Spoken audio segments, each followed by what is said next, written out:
Assalamualaikum warahmatullahi wabarakatuh. Halo teman-teman semuanya, apa kabar hari ini? Semoga kalian masih tetap dalam keadaan sehat selalu. Baik, pembahasan kali ini yaitu mengenai aturan OJK yang sebelumnya sudah saya bahas, yaitu mengenai moratorium, izin pinjol dicabut, lalu ada aturan AEPI yang sedang dirumuskan mengenai pembatasan pinjaman kepada calon nasabah pinjaman online. Nah, saat ini saya akan membahas mengenai akibat dari kredit macet yang mengakibatkan kredit macet semakin meroket, semakin menggelembung, sehingga OJK mengeluarkan aturan-aturan yang saat ini mungkin sedang dirumuskan oleh OJK dan juga aturan-aturan dari Asosiasi Fintech Pendanaan Indonesia.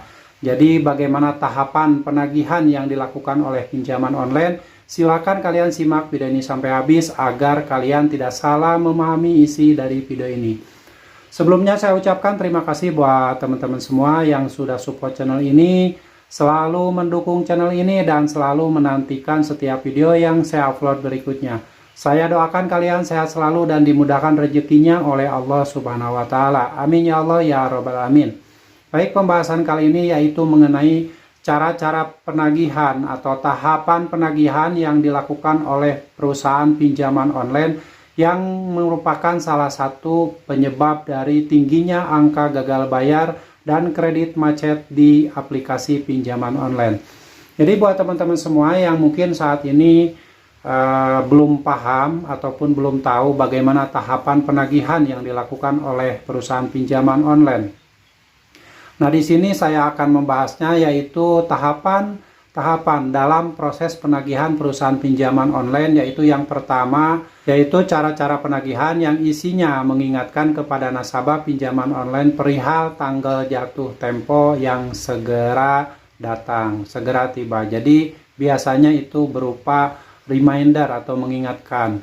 Nah, untuk tahapan yang kedua, tahapan dalam proses penagihan pinjaman online, apabila nasabah sudah memasuki jatuh tempo atau ada yang sudah telat bayar, biasanya akan dilakukan penagihan dengan cara chat WA, dengan cara SMS, dengan cara email, dengan cara melalui penelponan.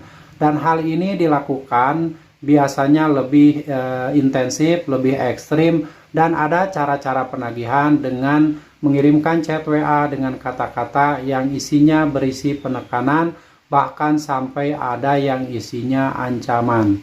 Itu. Lalu langkah ketiga untuk tahapan penagihan dari perusahaan pinjaman online itu yaitu dengan cara mendatangkan kolektor atau debt collector lapangan ke rumah. Nah, untuk mendatangkan debt collector lapangan ke rumah ini harus mematuhi aturan otoritas jasa keuangan, yaitu sebelum jatuh tempo atau telat bayar sebelum 90 hari ini, perusahaan pinjaman online boleh mendatangkan debt collector lapangan. Dan biasanya debt collector lapangan ini adalah debt collector dari internal pinjaman online tersebut.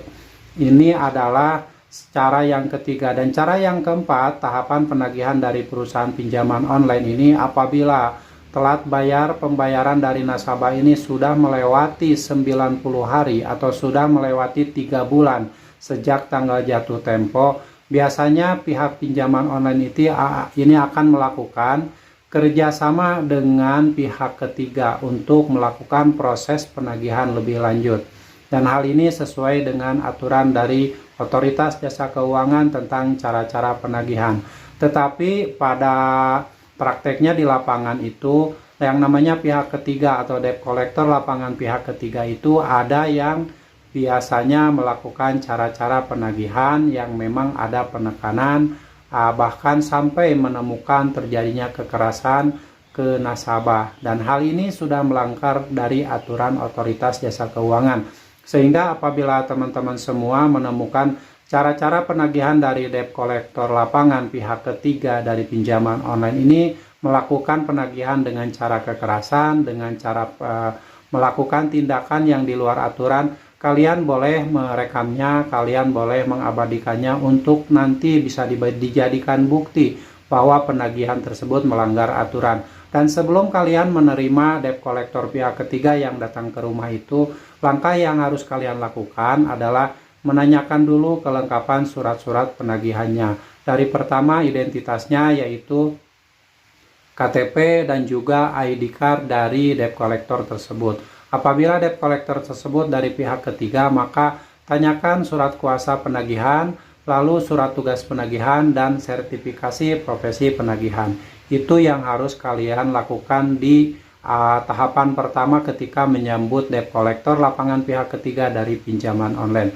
Apabila debt collector tersebut tidak menunjukkan surat-surat yang diperlukan, sebaiknya kalian tidak usah melayaninya.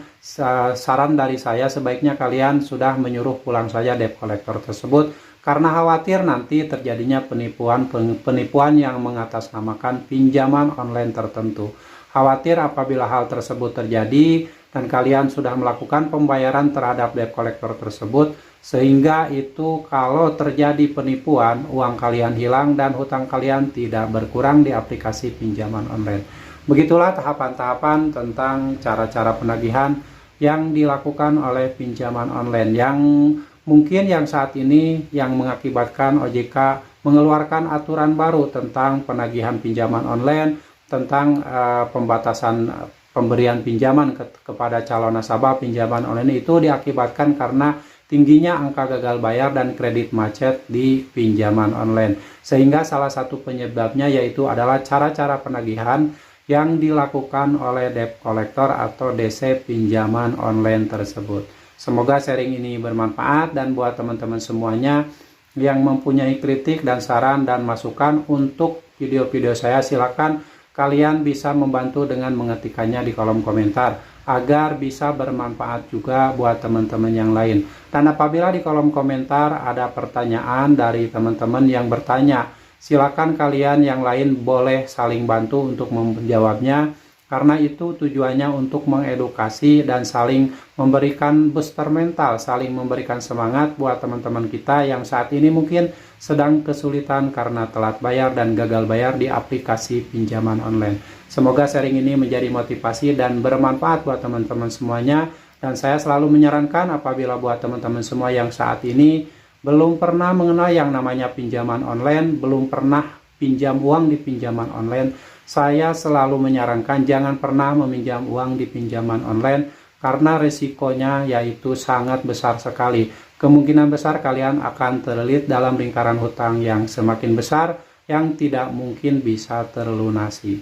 Oke, semoga menginspirasi dan bermanfaat. Sampai jumpa lagi di video saya selanjutnya. Wassalamualaikum warahmatullahi wabarakatuh.